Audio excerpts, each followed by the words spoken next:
Nasangkot na naman po si Grandmaster Hikaru Nakamura sa isang controversy. Chess drama na naman ito na kung saan si Hikaru Nakamura ay pinaparatangan, lalo na po ng Indian community, na bastos daw po. Opo, dinisrespect niya daw po si World Champion Grandmaster Gukesh sa kanilang naging laban dito po sa kakatapos lang na Checkmate USA versus India 2025. Explain ko muna kung anong klaseng tournament ito, no? Ito po ay invitational match between USA and India. At ito po yung mga players, pakita natin, no? So, ang pinaka-top board, Hikaru versus Gukesh. Pavi versus Arjun. Tapos yung sa babae, kailangan may women's player, si Carissa Yip, kalaban niya si Divya. Tapos streamer, Levi versus Sagar. Tapos mga junior player nila, I am Tani, tapos I am Ethan.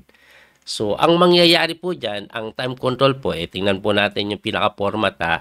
So, 5 rounds po ito since 5 po yung player ng bawat team. Bawat isang match is 1 round. Tapos, puti po lagi ang Amerika. Tapos, yung India naman po ay itim. Nagkaroon po sila siguro ng bunutan. Ang time control po, 10 minutes na walang increment sa simula, pero pag bumaba na ng 1 minuto, magkakaroon ng 1 second increment. Ngayon, pag natabla, ano mangyayari? Magkakaroon po ng tiebreak. Ito, una, 5 minutes per player na pag bumaba ka ulit ng 1 minuto, may 1 second increment. Tapos yung pangatlo, 1 minute na lang with 1 second increment sa bullet na. Ngayon, pag tabla pa rin yun, uulitin lang nila ng uulitin hanggang sa magkataluhan na. So, yun po ang mangyayari. Ngayon, abay, matindi po ang mga pangyayari. Kasi, sa mga match-up na ito, unahin natin po yung kay Fabi sa kay Arjun. Yan yung naging unang laban. Nanalo si Fabi. Tapos, sumunod yung kay Tani sa kay Ethan. Nanalo si Tani. And then, I am Carissa versus JM Divya. Nanalo si Carissa. Tapos, Rosman versus Sagar. Nanalo si Rosman. So, ibig sabihin, 4-0 agad. 4-0 agad. Ngayon, huling laban, pang-highlight kasi talaga to, Hikaru versus Gukesh. Na kung saan, abay, ang goal po ni Hikaru is 5-0 yung India para shut out talaga sila, no, completely. Ang nangyari po sa 10 minutes game na tabla, tapos ang nangyari po sa 5 minutes na tabla, ngayon napunta sila sa bullet. Ang bullet po, abay, ako na nagsasabi sa inyo, ang hirap pong laruin yan kapag live. Kasi titira ka talaga online okay lang, pero pag live, magtutumbahan pyesa niyan. Ano nangyari? Ito po panoorin natin mismo yung live stream ng chess.com. Tapos, pagkatapos natin panoorin, saka natin i-analyze, no? Para kita nyo po yung time control kung paano po tumatakbo yung oras, pati yung heartbeat nila. Okay? So, ano pang hinihintay natin? Simulan na po natin. Ayan po, no? So, nanonood po ako ngayon sa chess.com. Ayan, 1 minute over the board, 1 minute with 1 second increment. Alam nyo pong napakaingay po sa venue. Sobrang ingay kasi may crowd Tapos, okay magsigawan. Nagsisigawan yung mga tao habang naglalaro sila.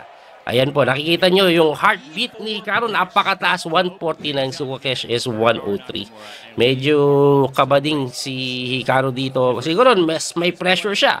Kasi ano po panalo na yung team, pero yung pressure na kay Hikaru dahil kailangan maka 5-0.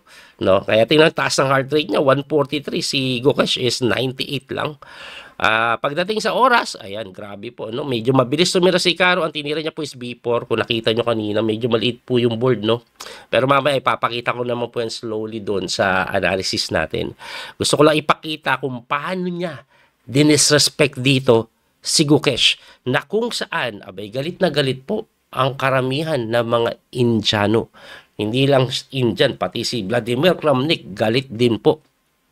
Ayan, so kung mapapansin nyo, lamang po si Hikaru may pass pawn sa C6. Pero tingnan nyo po yung gagawin dito ni Gukesh. Grabe yung maneuvering idea yung gagawin niya. Bishop muna sa D6. Okay, nag-rook sa may knight to E8. Lilipat yan sa C7. Babarahan niya yung pass pawn.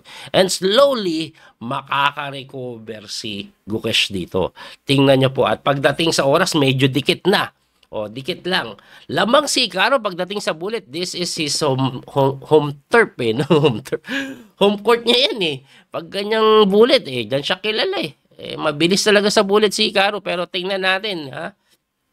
O, kita nyo, hindi makatira si Hikaru. Lamang na ng 10 segundo si Gukesh. Ma-increment naman po na 1 segundo bawat tira. Ako, nabibilib lang ako sa kanila. Hindi tumutumba yung pyesa. Tingnan nyo, oh. Mabilis tumira. Oops, oh, capture. Okay. Binawi po ng kabayo yan. Eh, no? Yung camera, magulo. Palipat-lipat eh. Tingnan nyo yung oras, oh. 10 minuto, segundo ang kalamangan dito ni Gukesh. At hindi lang yun, winning na siya. Ayan na. Winning na siya, lamang na po siya ng pawn o lalamang ng pawn kasi kakainin niya po yung A4, babagsak pati yung C6, nakahang din eh.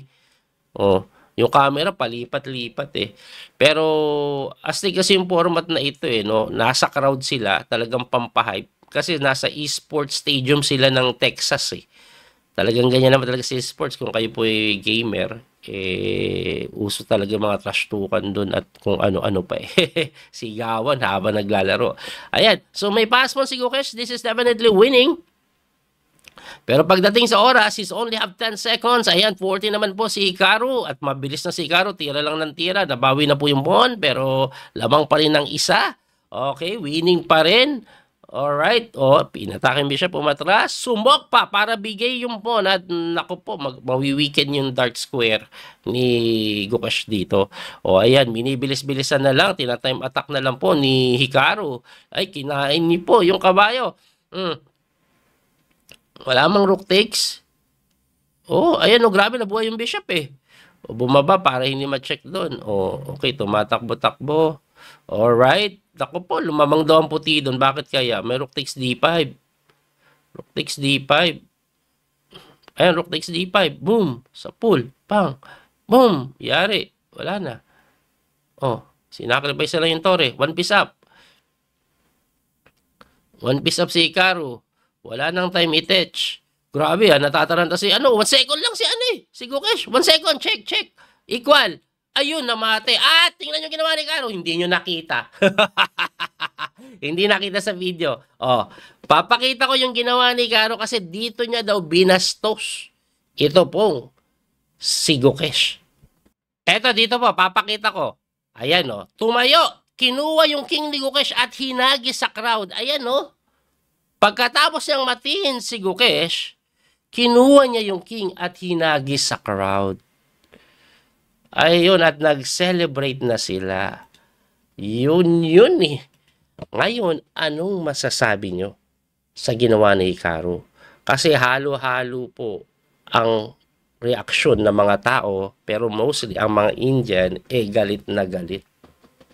Pag pinanood nyo yung comment or binasa nyo yung comment, galit na galit yung mga Indian. Ngayon, I want to analyze first yung laro po ni Gukesh na mabilis lang kasi bullet naman ito bago po ako magbigay ng aking pong reaction. Anyway, ito po ayan before ang ginawa and after the opening, medyo nakakuha ng magandang space si Hikaru sa may queen side. Ayan naka-atake siya Kaya okay po siya dyan. Hindi lang natin makita yung time dito kasi bullet tapos over the board. Hindi nakasunod yung oras Ayan At dahil po dito naipit na si Gukesh. Ngayon, nagkamali lang siya dito kasi pagka knight a6, nag-castling, tumalon doon, nag-knight e5 na hindi pala maganda yan. Medyo delayed yan. Doon lamang pa rin yan. Ang mas maganda daw is mag-focus ka na sa dito para hindi mahamon. I'm not sure pero pagkatalong kasi gumanon, nag-knight doon. Ganda ng ikot na gagawin ni Gukesh. Ganda. Sa bullet, napakagandang solusyon yan. I-block mo yung pass pawn with the knight. Napakaganda doon. Anyway, nag-knight doon, gumanon, at capture takes na kung saan mali na. Kasi lalakas pala ito. Magkakaroon kasi ng bishop to a6. Ang nangyari nga po, umatras yung bishop. Ayun na, nag-bishop a6. Bumaligtad na. Ang lumamang na po is si Gukesh. Ayan Ayan, eto, losing na to. Kaso, pag wala ka talagang time, kung titignan yung oras ni Gukesh, diba? Segundo, 1 segundo Oh, umaabot siya sa ganung part eh. O dito talaga winning pa rin ito eh. Ayan o. Ayan dito nagugulo na lang si Icaro pero this is definitely winning. Pag kinapture mo yan, mabubuksan ito, magulo pero lamang ng pawn eh. Ayan, umatras, gumanon. O, balik-balik, tinulak yung pawn. Mali pa nga daw. Ang best mo pala dito is kainin na agad.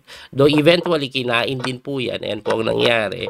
Kaso, dito po yun medyo bumalikwas yung ano eh, yung engine evaluation. Ayan o. Pagkatira po dito, gumanon. Tapos gumanon, ayun, blunder. Kasi may rook takes d5 and then may ganon. Yun na nga yung nangyari sa laro. Ayun o. Dang. Mamatiin ka. Kaya sinacrifice story. Dang. Dun. Umatake. Umatras. Ganon. Walang oras eh. Walang oras sila dyan. Siguro, less than 3 seconds ata. Ayan, ganyan. Dito, gumanon. Gumanon. Ayun, mamatihin. Kaya, chumek! Gumanon. At ito po pala ay tabla. Ang tamang tira is check dito at ulit-ulit ang check. Hindi kasi safe yung king. No? Kaso, si Gukesh, nag-king f8 and then minati ni Hikaru, sabay dinampot niya po yung king. At pagkadampot ng king, tinapon. At doon na nagkaroon ng samot-saring reaksyon ang mga manonood. Grabe. Bakit? Okay. So, tingnan po natin yung sitwasyon, no? Marami po kasi ang nagsasabi na binastos daw po ni Hikaru ito pong si Gukesh dahil sa ginawa niya. Hindi daw po ganun ang mga chess player, mga gentleman daw. Hindi mo dapat ginagawa yon. Pero ito po yung aking paniniwala, no? Kung ako si Hikaru, hindi ko gagawin yon. Hindi ako ganong klase mag-celebrate. Yung mga bidyong nakikita nyo na painom-inom ako ng tubig, scripted yun. Pero sa totoo naman, hindi ako ganon. Ay, maayos ako pagkatapos ng laro. Hindi ako nanggugulo, hindi ako iba't ibang weird na facial reaction, no? Yung ginawa ni Hikaru, hindi ko gagawin yun sa torneo. Pero, yung ginawa niya ay hindi ko din mako-consider na pambabastos. Hindi ako ganun tipo ng tao pero yung pagkagawa niya, hindi ko siya makonsider na pambabastos. Bakit? Kasi po, yung format po ng kanilang torneo ay kakaiba talaga. Kung kayo po ay gamer, esports game, mga nagdodota kayo or nag-ML kayo, normal yung mga ganung bagay. Ang organizer po nila is ginanap po yun sa esports arena. May live audience na sobrang ingay habang naglalaro. That thing is not normal na po sa chess. Walang ganun. Ang chess tahimik yan. Bawal kang magsalita. Hindi ka nga makapagbukas ng candy dyan kasi iingay eh. Dahil dapat yan sobrang tahimik. Pero sa klase po ng labanan nila is nandun yung crowd, maingay talaga, nagsisigawan pag may nanalo, pag may nagblunder, nagsisigawan, ganun kaingay yung stadium. Kung papanoorin niyo po yung pinaka-live stream, sobrang ingay po talaga. Kaya po yung ginawa ni Hikaru na yon, dahil po sa tema po ng torneo, hindi ko makukonsider na pamabastos. This is something normal. Kailangan ng hype pag ganyan pong may live audience talaga. Kaya, I don't think it's pambabastos. Ngayon, depende na lang kung paano nila tatanggapin. Kasi yun eh. Kumbaga, pag ganyan talagang may live audience na maingay, yung celebration talaga matindi. And one way for him to celebrate is doon niya. Kinuha niya yung king, tinapon niya. Wala naman siyang ginawang something na kung saan kay Gukesh siya nakadirect eh. Pinahype niya lang audience like, di ba yung ibang sports, tinatapon yung damit. Sa baseball, yung home run ball. Di ba? May mga ganon. Sa kanya, yun, yung king. Kinuha niya, sa inyo na yung king. Parang ganon lang. Pero hindi naman nakatuon yun kay Gukesh. That is simply to celebrate the game since ang daming audience at para lang ma-hype. Kayo, ano ba sa tingin nyo? Anyway, maaring mali ako, tama kayo. Do what's best for you. Parang kilala ko. Si Agassi yun. Tama ako, mali kayo. Do what's best for you.